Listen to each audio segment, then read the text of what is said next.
Hi guys, welcome back to First Lap Podcast. We are back again. The next episode. My name is Dennis, and I'm here with Patrick. Okay, so the Premier League is back. I mean, international break is a very difficult time for every football fan. It's not easy to try and show some interest in the international matches. And some of the games are so not interesting that. But because you love football, you just sit there and try and watch and get along. But when the Premier League, the La Liga, and the rest are back, that is when you see real football lovers are coming out to see what they can find, what they can watch. So let's jump into the Premier League. After international break or during international break, every fan, one thing you are praying for is that your important players don't get injured, because they could be playing a very unimportant match and then they come out injured. And then once they come into the Premier League, you don't have them for a couple of games. Now, during the Brazil game, we had a situation whereby a very important player for Arsenal actually got injured, and that's Gabriel, one of their best defenders so far. And it is actually worrying for Arsenal fans because they're on top of the table and they feel that he is a key part of their defense and is actually going to have an impact. They were very upset with the whole international games and whatever. Bro, what do you think about the injury, and do you think that the fans are justified to be worried? Yeah, I mean, Gabriel is a super player. Over the period, I have grown to like him. Okay. Because the kind of enthusiasm he uses to play the football, the energy he brings to the back line is very, very important. His collaboration with Saliba has been very spectacular.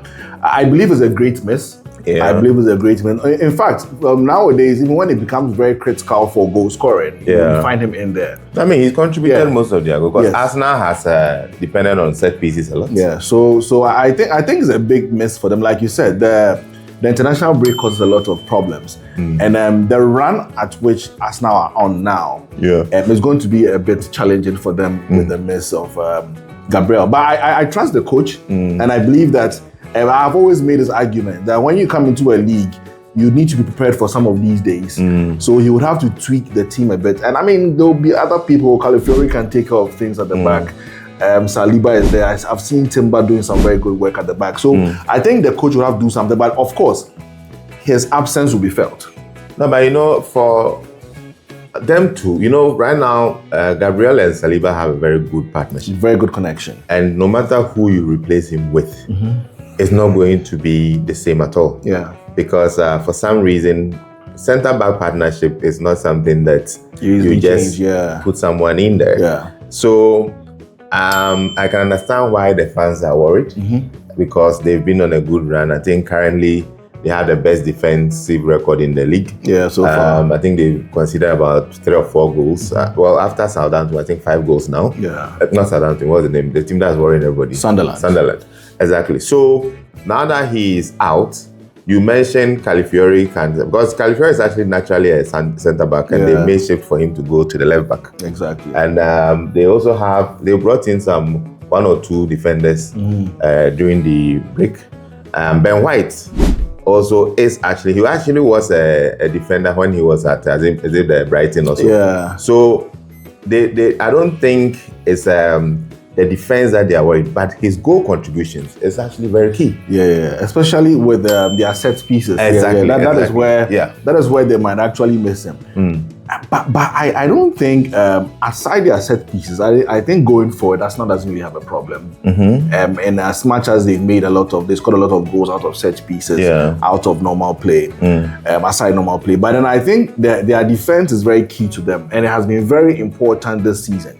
If you watch most of the games they've even won, I mean, Gabriel and Saliba had to do miraculous stuff to keep the ball out of the pole. So it's going to have an impact when it comes to keeping a clean sheet in their team. Okay, let me ask you this question. Do you think they are that good, or the defensive midfielders ahead of them makes them that good? You mean the centre-back? The centre-backs, yeah. No, I think, well, I mean, first of all, it's a teamwork. So, of course, if you have a strong midfield line, then actually, in a way, reduces, it makes your work a bit easier. But I think that the pairing of Gabriel and Saliba is amazing. Yeah, I mean, we can't take anything away from them. I mean, I really believe it works. And I think that they are going to feel his absence. Okay. But that notwithstanding, these are the times that we want to believe that a coach is in charge. A coach has good tactics. You know, so when these things happen, we want to see how well prepared this coach is to actually take the league. So that in an event, touch wood, they don't win the league. It can't be because Gabriel was absent for a month. Now, you know, Arsenal fans will always use that. So this is a time Arsenal fans should be expecting so much from their coach. You know, in the absence of Gabriel, what next? Because, you know, you've always said that you can't be relying on set piece the whole season to win the league. No. Exactly. So if Gabriel is out, and for the period is out, they're able to score a goal out of a set piece, then there's a problem. There's a problem. Yeah, then there's a problem. But I think the fans have every right to be worried with this absence. I mean, it's like Van Dijk being out of Liverpool. Yeah. It's going to be a challenge. So let me ask you, between the two of them, Saliba and Gabriel, who is the leader? Gabriel. I ask this because if it's Saliba, then whoever you pair him with, he can actually help him to quickly adapt. But if it's Gabriel, then I see where the worry comes from. But you know, for some strange reason, I don't know, there was a sudden shift. If you remember very well, initially, Saliba looked like... Last season, he looked more like the leader. Yeah. But I don't really know what happened over the period. And all of a sudden, it looks like Gabriel is the guy. Yeah. You know, so for now, Gabriel is the guy. Yeah. But I also feel as though that because at a certain point, Saliba was able to hold the fort and was the leader. I believe that he should be able to do that if anybody is paired with him. Yeah. He should be able to have control of the back line and make sure that things work out. Okay. Yeah. Then the other thing is that we've made a lot of noise that Arsenal probably has the best squad in the league, meaning that even on the bench, they have, I mean, the best squad to come in and you can have like-for-like replacements. So if that is the argument, should this even be a conversation? I don't know if when we talk about the best squad, we can speak about their centre backs. You know, when we look at Arsenal's squad as we speak now, we are looking at from the attacking midfield to the front, centre forward. Because Arsenal has spent the most on defenders. So Arsenal has a long list of defenders actually. Who are they? There is this kid who has been standing in for Saliba. Yeah. You have his name. He has a very long name. Yeah, I mean, we'll put that name out. Exactly. They have another one who they brought from Leverkusen, but he's injured, so he's not playing. Exactly. Aside that, like the names we mentioned, Ben White and all these guys are actually defenders that Arteta is using in other positions. So they actually have invested a lot in the back line. Even the position that what this guy is playing, Califioli, in terms of the left back, they have players there. Yeah, you get it. So Arsenal have really invested in the back line. They have, but then if you look at the type of players they've actually invested their monies in, like more money in, are more of the midfielders to the front attackers.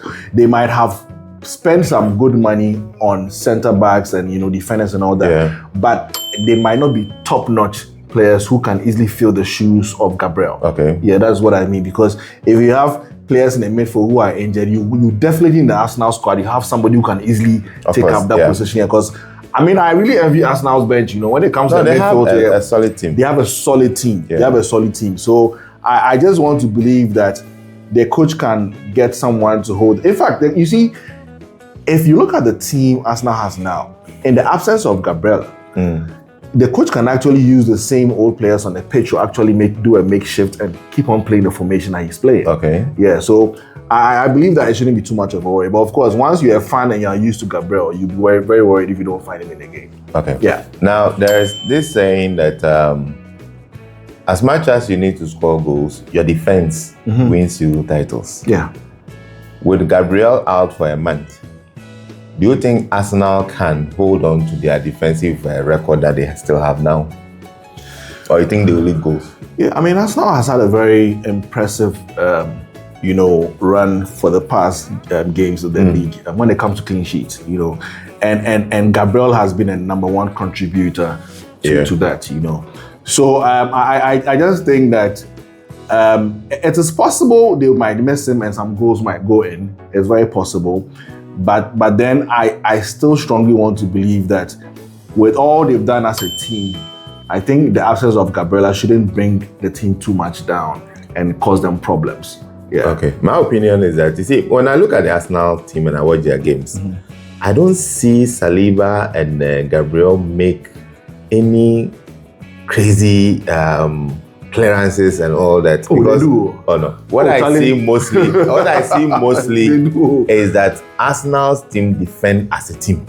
You understand? So they are all behind the ball, especially when it comes from midfield to the back line. The back line. So it's not even easy to create chances, let alone have the centre backs one-on-one, like how you can get Van Dijk on a one-on-one. Yeah. I've not Gabriel, anytime you have him one-on-one, either he causes a penalty, or by this time around he's protected. Zubimendi is either in front of him, or they gang up to, or rise somewhere. Exactly. So they are not exposed as some teams. You get defenders who, like Van Dijk, will be able to know that, okay, this player, let me show him to the touchline and I'll get so I don't see that much. So you feel his absence whom he felt? Oh, I feel they will definitely struggle, because whoever fits in there or comes in there will have to have a couple of, and they have some big games coming up. Yeah. So we'll have to they are going to be tested. This is a season of... no, they will be tested. They are going to be playing some big teams where they'll be tested. And definitely without him being there... I think there's some Champions League games as well. Yes. And he does a lot of talking this time. Yeah. He's a leader. Yeah, he's a leader. So if you miss that aspect of it, there's going to be an impact on the team as well. Yeah. Okay. Yeah. So guys, we all know Arsenal are going hard because they can't be the bridesmaid for the fourth time. They are trying to win the league this season, and Gabriel have been actually a commander in this team. When it comes to defending, he's there. When it comes to scoring goals, he's actually been one of Arteta's master strokes, because he's always there to put his head on the ball, and then it somehow goes in. And without him being there, do they have anyone who is going to be able to contribute these kind of goals? Because it is necessary. Join the conversation. Let us know your comments. Arsenal fans, why are you worried? Do you think that you don't have that squad that we've all been bragging and praising you of? Or you think that Gabriel is the only man who can help you to the promised land? Let us know what you think. Don't forget to like and subscribe. See you on the next episode. Bye-bye.